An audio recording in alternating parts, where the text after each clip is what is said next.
Hello friends, welcome to my channel. ఎలా ఉన్నారు? బాగున్నారా? ఈరోజు నేను ఉసిరికాయ పచ్చడి చేస్తున్నాను. ఉసిరికాయ పచ్చడికి కావలసినవి ఉసిరికాయలు ఇవి ఒక హాఫ్ కేజీ ఉన్నాయండి. హాఫ్ కేజీ ఉంటాయి. చిన్న డబ్బాతోటి 2 డబ్బాలు. డీప్ ఫ్రైకి సరిపోను నూనె, పల్లి నూనె అండి. ఇది డీప్ ఫ్రైకి అది మనం ఉసిరికాయలు వేపుకోవాలి కదా, దానికి సరిపడా నూనె ఒక పావు కిలో దాకా, పావు కిలోకు కొంచెం ఎక్కువే ఉంటుంది సరిపోను నూనె. ఒక చిన్న కప్పు చూడండి, ఒక చిన్న కప్పు కారము, ఒక సగం కప్పు ఉప్పు, మెంతు పొడి, ఆవపొడి. ఈ రెండింటిని నేను కొంచెం వేపుకొని నేను మిక్సీ పెట్టేసుకున్నాను. ఇది మెంతు పొడి, ఇది ఆవపొడి, పోపు దినుసులు, జీలకర్ర, ఎల్లిపాయలు, ఇది కరివేపాకు, ఎండుమిర్చి. మనం చేసే విధానం చూద్దాము. ఇప్పుడు మనం నూనెని స్టవ్ మీద పెట్టేసుకొని మనం ఆయిల్ వేడి చేసుకుందాం. నూనె వేడైంది కదా, ఇప్పుడు ఇందులో మనము పోపు కోసము జీలకర్ర, ఎండుమిర్చి,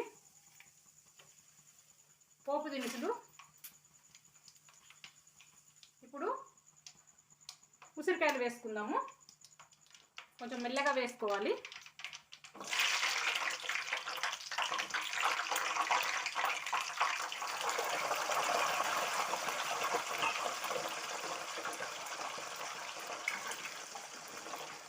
ఉసిరికాయలు మంచిగా బ్రౌన్ కలర్ వచ్చేదాకా మనము డీప్ ఫ్రై చేసేసుకుందాం. ఉసిరికాయలు మంచిగా రెడ్ కలర్ రావాలి. మెల్లగా సిమ్ములో పెట్టేసి మెల్లగా ఫ్రై చేసుకుందాం. స్పీడ్ లేకుండా కొంచెం మిడిల్లో పెట్టేసుకుంటే మెల్లగా ఉసిరికాయ మంచిగా మెల్లగా వేగుతూనే ఉసిరికాయ మంచిగా టేస్ట్ వస్తుంది. లేకపోతే పచ్చిగా ఉండి మాడిపోయి పచ్చిగా ఉండి టేస్ట్ ఉండదు. కొంచెం మెల్లగా వేపుకుందాం. కొంచెం టైం తీసుకుంటుందండి. కొంచెం మెల్లగా ఓపికగా వేపుకోవాలి.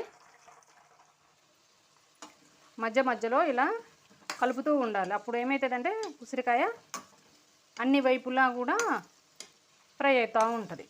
ఫ్రై అయ్యి ముక్క మంచిగా చక్కగా ఉడికి టేస్ట్ వస్తుంది. కలరు కొంచెం చేంజ్ అవుతున్నాయి కదా, చూడండి కొంచెం చేంజ్ అవుతున్నాయి కదా. కొంచెం ఇలాగే బ్రౌన్ కలర్ వచ్చేదాకా ఉంచేసుకుందాం. ఉసిరికాయలు కలర్ చేంజ్ అయిపోయాయి కదా, చూడండి బ్రౌన్ కలర్కి వచ్చింది. స్టవ్ ఆఫ్ చేసేసుకుందాం. స్టవ్ ఆఫ్ చేసుకొని ఇందులో కొంచెం ఇంతకుముందు మనం కరివేపాకు తీసి పెట్టుకున్నాం కదా, కొంచెం కరివేపాకు వేసేసుకుందాం. అలాగే కొంచెం పసుపు దేంట్లోకైనా పసుపు ఉండాలి. కొంచెం పసుపు వేసుకుందాం. ఇది నూనె కొంచెం చల్లారేదాకా ఆగుదాం. నూనె చల్లారినాక ఉప్పు కారాలు కలిపితే బాగుంటుంది. లేకపోతే కారము మాడిపోయి చేదు వాసన వచ్చేస్తుంది. అందుకని నూనె కొంచెం చల్లారనిద్దాం. ఒక 10 నిమిషాలు ఆగితే నూనె చల్లారిపోతుంది. చల్లారినాక మనం ఉప్పు కారం ఇంకా అన్నీ కలిపేద్దాం. ఒక 10 నిమిషాలు ఆగుదాము. నూనె కొంచెం చల్లారింది కదా, చూడండి. కరివేపాకు వెనక సిరి వేయడం వల్ల మంచిగా గ్రీన్ కలర్లో మంచిగా పచ్చగా కనబడుతుంది. లేకపోతే మాడిపోయి నల్లగా కనబడుతుంది. అందుకని వెనక సిరి వేసుకుంటే సరిపోతుంది. చల్లారిపోయింది నూనె. ఇప్పుడు ఇందులో మనం ఉప్పు కారాలు కలిపేసుకుందాం. ఉప్పు తక్కువనే వేసుకోవాలి. ఎందుకంటే మనకు కావాలంటే మళ్ళీ వేసుకోవచ్చు, ఎక్కువైతే తీయలేం కదా. అలాగే కారం, మెంతి పొడి, ఆవపొడి, ఎల్లిపాయలు కచ్చపెచ్చగా దంచుకుంటే స్మెల్ మంచిగా వస్తుంది, వాసన బాగుంటుంది.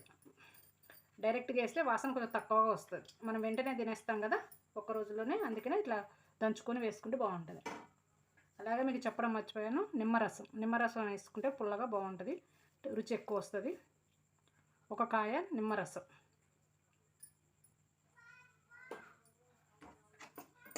వేసుకొని మొత్తం ఇలా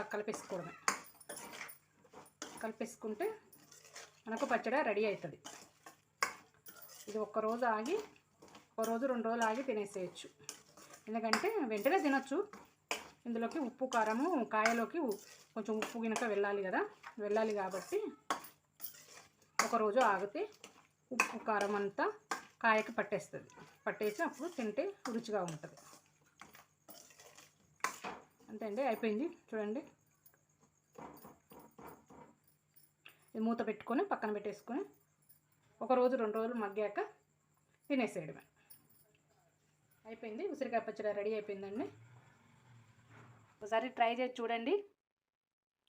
మా ఛానల్ని సబ్స్క్రైబ్ చేసుకోండి, షేర్ చేయండి, కామెంట్ చేయండి. Thank you.